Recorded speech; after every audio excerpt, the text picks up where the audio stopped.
আদিত্যকে দেখতে বাবার সাথে গ্রামে গিয়ে যমজ বোনের মুখোমুখি হলো পরমা। হ্যাঁ বন্ধুরা, আমরা এমনটাই দেখতে পাবো অনুরাগের ছোঁয়া ধারাবাহিকের আগামী পর্বগুলোতে। গুন্ডাদের থেকে সুদীপাকে বাঁচাতে গিয়ে বেশ আহত হয় আদিত্য। আদিত্যকে ফোন করে পরমা, তবে আদিত্যর যে কপাল কেটে রক্ত বের হচ্ছে পরমাকে সে সেটা জানায় না, বরং পরমাকে কিছু বুঝতেও দেয় না। আদিত্য হসপিটালে চলে যায় এবং সেখানে গিয়ে সে সুদীপাকে দেখতে পায়, আর সুদীপা নিজেই আদিত্যর ওই কাটা জায়গা ব্যান্ডেজ করে দেয়। এরপরে যখনই আদিত্য সেখান থেকে বের হতে যাবে সেখানে সুদীপার বাবা চলে যায় এবং সুদীপার বাবা আদিত্যকে বলে, স্যার স্যার আপনার আসার খবরটা আমি শুনেছি, কিন্তু আমার একটু পৌঁছাতে দেরি হয়ে গেল। আপনি দেখছি অনেকটাই আহত হয়েছেন, আপনি এখানে ট্রিটমেন্ট নিয়েছেন তো?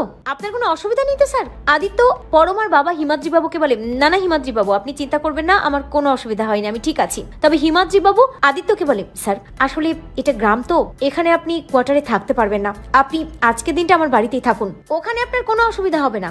আদিত্য না করতে চাইলে হিমাদ্রি বাবু কোনো কথা শোনে না, জোর করে, যার কারণে আদিত্য হিমাদ্রি বাবুর সাথে তার বাড়িতে থাকার জন্য যায়। অন্যদিকে বাড়িতে ফিরে সুদীপা তো রীতিমতো অবাক। সে দেখতে পায় যে এই রুড়ো লোকটি আমাদের বাড়িতে, তবে আদিত্য যে বড় পুলিশ অফিসার, আদিত্য যে হিমাদ্রি বাবুর বস, সেটা সুদীপাকে আদিত্য বাবু বুঝিয়ে বলে, আর সুদীপাও বাবার উপরে কোনো কথা বলে না।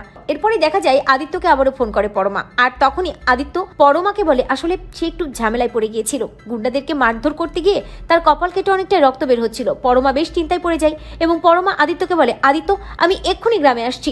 এই বলি পরমা গ্রামে যাওয়ার জন্য বের হতে যায়। তখনই পরমার বাবা পরমাকে বলে, তুই একা না মা, আমিও যাচ্ছি তোর সাথে। কোন গ্রামে যাবি? একা একা তুই যেতে পারবি না। অতনুবাবু নিজেই বেরিয়ে পড়ে গ্রামে যাওয়ার জন্য।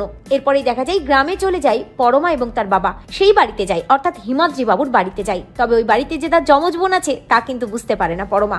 বাড়ির মধ্যে ঢুকেই হিমাদ্রি বাবুকে দেখে চমকে যায় অতনুবাবু এবং অবাক হয়ে তাকিয়ে বলে, এ কি দাদা আপনি এখানে? পরমা অতনুবাবুকে বলে, বাবা তোমরা দুজনকে চেনো নাকি? তখনই অতনুবাবু এবং হিমাদ্রি বাবু দুজনেই ভয় পেয়ে যায় এবং ভাবতে থাকে, তার মানে কি ভাগ্য এদের দুজনকে এক জায়গায় করলো? সেখানে সুদীপা আসে এবং এসে বলে, বাবা ওনারা কারা? ওনাদের তো চিনতে পারলাম না।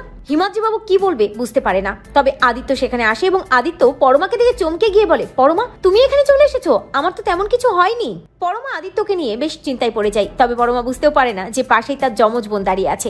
তো বন্ধুরা তোমরা এটা চাও তো যে পরমা যেন তার যমজ বোনকে চিনতে পারে, দু বোন যেন এবার দুজনের আসল পরিচয় জানতে পারে? কমেন্ট করে জানাতে ভুলো না।